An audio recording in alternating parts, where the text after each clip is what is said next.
जैन विश्वतत्व सम्बन्धे आलोचना करते गिये आमरा एखन देवतादेर सम्बन्धे चर्चा करछि। आगेर भिडियोते आमरा ज्योतिषी देवतादेर सम्बन्धे आलोचना करेछिलाम। आजके तादेर आरो किछु वैशिष्ट्य निये आमरा आलोचना करब। तो ज्योतिषी देवतारा हच्छेन जैन विश्वतत्त्वे बर्णित एक विशेष प्रकारेर देवजाति। जैन दर्शने चार प्रकार देवतार उल्लेख पावा जाए। एरा हच्छेन भवनबासी देवता, व्यंतर देवता, ज्योतिषी देवता एवं वैमानिक देवता। এই चार श्रेणीर मध्य ज्योतिषी देव हलेन एक विशेष श्रेणीर देवता যারা নভমণ্ডলে বিভিন্ন রকম জ্যোতির্ময় চেহারা নিয়ে বিরাজ করেন। আসলে এদের যে জ্যোতিটা দেখতে পাই সেটা কি সেটা আমরা পরে চর্চা করব। তো এদেরকে এই জ্যোতিষী দেবগণকে জ্যোতিষী নামে অভিহিত করা হয় কারণ এদের জ্যোতি আছে। এরা সবাই জ্যোতির্মান, দীপ্তিমান এবং তাদের অস্তিত্ব নভমণ্ডলের নানা অঞ্চলে ছড়িয়ে আছে। তারা সংখ্যায় অসংখ্য এবং 5 ভাগে এরা বিভক্ত। সূর্য, চন্দ্র, গ্রহ, নক্ষত্র, তারা বা প্রকীর্ণক জ্যোতিষ দেবতাসমূহ। তো জ্যোতিষী দেবতাদের শরীর কীরকম হয়?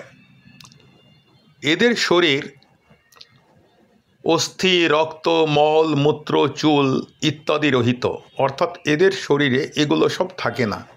এমনিতেই তো এদের বৈক্রিয়ক শরীর এবং তারা মহাঋদ্ধি সম্পন্ন। তাদের শরীরের সংস্থান হচ্ছে সমচতুরস্র সংস্থান এবং সমস্ত রকম বিকার থেকে তারা মুক্ত। দেবতাদের কোনো রোগ হয় না। তারা অনন্য সুন্দর এবং তাদের বসন, সিংহাসন, শয়নগৃহ, নৃত্য, গীত সবই কিন্তু সর্বোৎকৃষ্ট এবং আনন্দদায়ক। আমরা তো দেখেছি এরা দীপ্তির অধিকারী। তো এই যে এদের দীপ্তি, আলো তো আসলে আলোক রশ্মির সমাহার, কিরণের সমাহার। তো প্রত্যেকটি সূর্যের 12,000 তীক্ষ্ণ কিরণ, প্রত্যেকটি চন্দ্রের 12,000 শীতল কিরণ থাকে। অর্থাৎ সূর্যের আলো উষ্ণ এবং চন্দ্রের আলো শীতল। আর শুক্র দেবতার কিরণ সংখ্যা 2500। অন্যান্য জ্যোতিষী দেবতাগণ যারা রয়েছে তাদের কিরণ সংখ্যা আরও অনেক কম।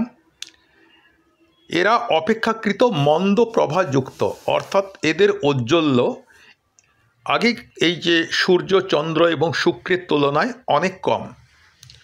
তো এদেরও একটা পরিষদ ব্যবস্থা আছে। প্রত্যেক জ্যোতিষী দেবতার যে নিজস্ব পরিষদ, তাতে এক একজন করে ইন্দ্র থাকেন, একজন প্রতীন্দ্র থাকেন।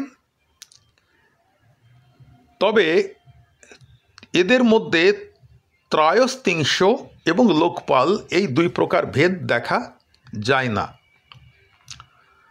আমি আগেই যেটা বলেছিলাম যে আমাদের প্রথম সূর্য নয়, প্রথম চন্দ্র, তারপরে সূর্য। তো প্রত্যেক চন্দ্রের অধীনে, অর্থাৎ এখানে চন্দ্রকে প্রাধান্য দেওয়া হয়েছে, প্রত্যেক চন্দ্রের অধীনে একজন করে সূর্য, 88 জন করে গ্রহ, 28 জন করে নক্ষত্র এবং অসংখ্য তারা থাকে। অসংখ্য বলছি কিন্তু এর একটা হিসাব আছে, 66,975 কোড়াকড়ি পরিমাণ তারা থাকে। এই যে চন্দ্র এবং সূর্য, এদের যারা পাট রানী, যারা অগ্রমহিষী, তাদের নাম হচ্ছে, চন্দ্রের 4 জন অগ্রমহিষী আছে, তাদের নাম চন্দ্রাভা, প্রভঙ্করা, সুসীমা এবং অর্চিমালিনী। আর সূর্যের 4 জন অগ্রমহিষীর নাম দ্যুতি, শ্রুতি, প্রভঙ্করা, সূর্যপ্রভা এবং অর্চিমালিনী। অর্থাৎ চন্দ্র এবং সূর্য দুজনেরই অগ্রমহিষীদের মধ্যে দুজনের নাম কিন্তু একই রকম। জ্যোতিষ্ক লোক কোন জায়গাটা? জ্যোতিষী দেবদের যে বাসস্থান, এটা হচ্ছে আমাদের মধ্যলোকের চিত্রা পৃথিবী থেকে 700 যোজন উপর থেকে শুরু হয়ে আরও 100 যোজন পর্যন্ত বিস্তৃত। এই অঞ্চলের দৈর্ঘ্য 1 রজ্জু বা 1 রাজু এবং প্রস্থও 1 রাজু। এই পরিমাণ আকাশ প্রদেশে তারা বিচরণ করেন। এর বাইরেও আকাশ আছে, কিন্তু সেই আকাশের অঞ্চল এদের জন্য নিষিদ্ধ। এরা সেই জায়গায় যেতে পারেন না। এদের গতিপথ হচ্ছে তাদেরকে নির্দিষ্ট পরিধির মধ্যেই চলাফেরা করতে হয়। তারা নির্দিষ্ট পরিধির মধ্যে চলাফেরা করেন, কিন্তু এদের মধ্যে চন্দ্র এবং সূর্য প্রতিদিন ভিন্ন ভিন্ন পথে পরিভ্রমণ করেন, যার ফলে আমরা দিন রাত্রির দৈর্ঘ্যে পরিবর্তন দেখতে পাই। চন্দ্র এক মুহূর্ত সময়ে 1768 গগনখণ্ড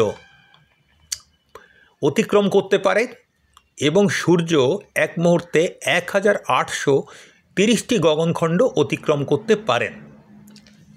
এরপরে আমরা দেখব যে গ্রহণ, অমাবস্যা, পূর্ণিমা এগুলো সম্বন্ধেও আমাদের জৈন ব্রহ্মাণ্ড বিজ্ঞানে ব্যাখ্যা করা হয়েছে। রাহু এবং কেতুর বিমানের ধ্বজদণ্ডের ঠিক 4 প্রমাণাঙ্গুলি উপরে চন্দ্র এবং সূর্যের বিমান থাকে। তাহলে চন্দ্রের বিমান থাকছে রাহুর বিমানের উপরে, আর সূর্যের বিমান থাকছে কেতুর বিমানের উপরে।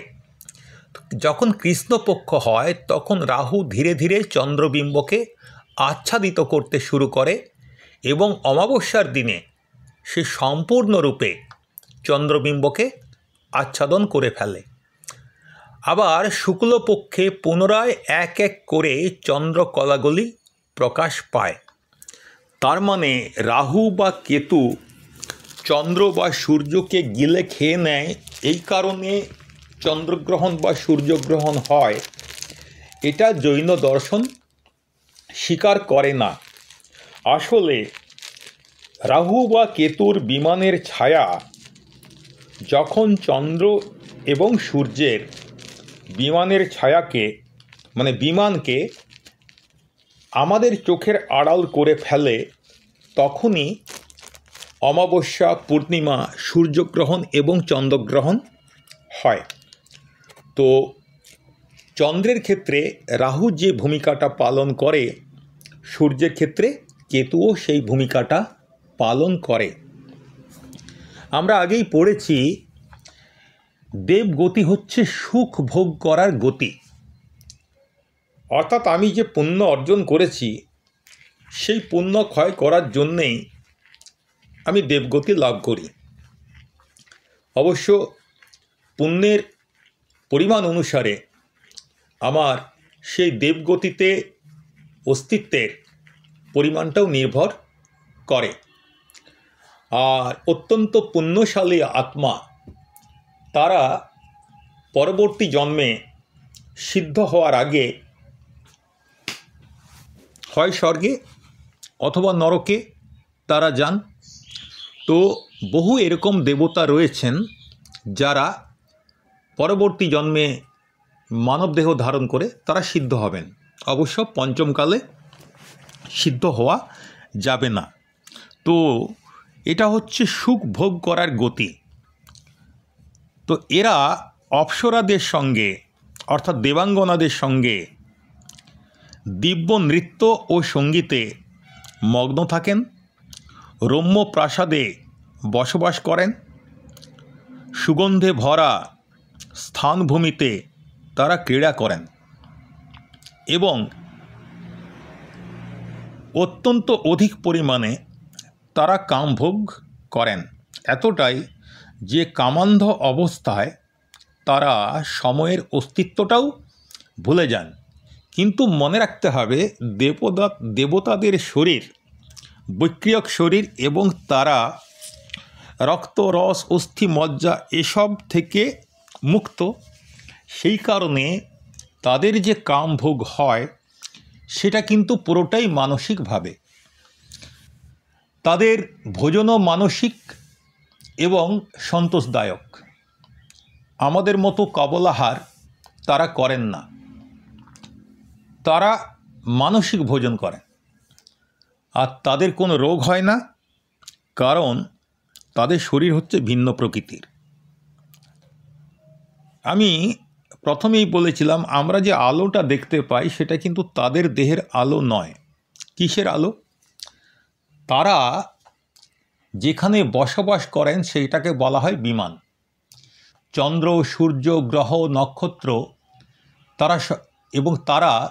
এরা সবাই নিজ নিজ বিমানে বসবাস করেন। আমরা এই বিমানের আলোই দেখতে পাই, অন্য কিছু নয়। বিমানের কূট এবং প্রাসাদে, কূট মানে চূড়া, শিখর, শীর্ষ, তো বিমানের কূট এবং প্রাসাদে উপপাদ মন্দির, সভাগৃহ, ক্রীড়াশালা, অভিষেকপুরম ইত্যাদি থাকে। এগুলিতে 7-8টি তালা থাকে। সংখ্যা সুনির্দিষ্টভাবে আমাদের জৈন শাস্ত্রে উল্লিখিত আছে। অর্থাৎ আমরা যেগুলোকে দেখতে পাই এখান থেকে আমরা কিন্তু দেবতাদের দেখতে পাই না। দেবতাদের যে বাসস্থান, দেবতাদের যে নগর, যাকে বলা হয় বিমান, সেই বিমানকেই আমরা দেখতে পাই এবং সেই বিমানের আলোকেই আমরা তার আলো হিসেবে মনে করি। তো এটা জৈন দর্শন অনুসারে এই মান্যতা স্বীকার করা হয়েছে।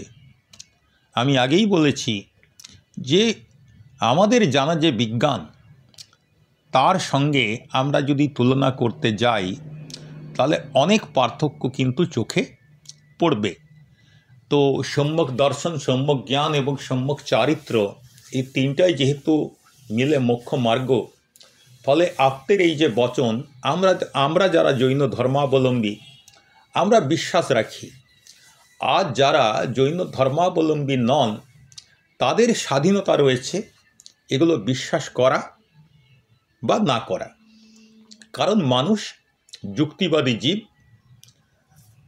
আমাদের এখনো পর্যন্ত যে জ্ঞান আমরা অর্জন করেছি সেই জ্ঞানের আলোকে বিচার করে আমরা গ্রহণ বা বর্জন করি, কিন্তু আমাদের এই জ্ঞানটাই সর্বোচ্চ জ্ঞান নয়। আমরা অনেক কম জানি। সাধারণ মানুষ যারা সর্বজ্ঞ ভগবান হন তারা সব কিছু জানতে পারেন এবং আমরা আপেক্ষিকতায় বিশ্বাস করি। সাতবাদ, অনেকান্তবাদ, এটা হচ্ছে আমাদের দর্শনের মূল। আমরা মনে করি ধ্রুব সত্য বা পরম সত্য আমাদের পক্ষে জানা সম্ভব নয়। আমরা যেটুকু জানি আমার দৃষ্টিভঙ্গি থেকে, আমার জায়গা থেকে হয়তো সেটাই সত্য। কাজেই যার সম্যক দর্শন আছে তিনি বিশ্বাস করবেন, যার সম্যক দর্শন নেই তিনি বিশ্বাস করবেন না। এটাই কিন্তু ধরে নেওয়া স্বাভাবিক এবং এটাই সঠিক। প্রত্যেককে ধন্যবাদ এবং নমস্কার।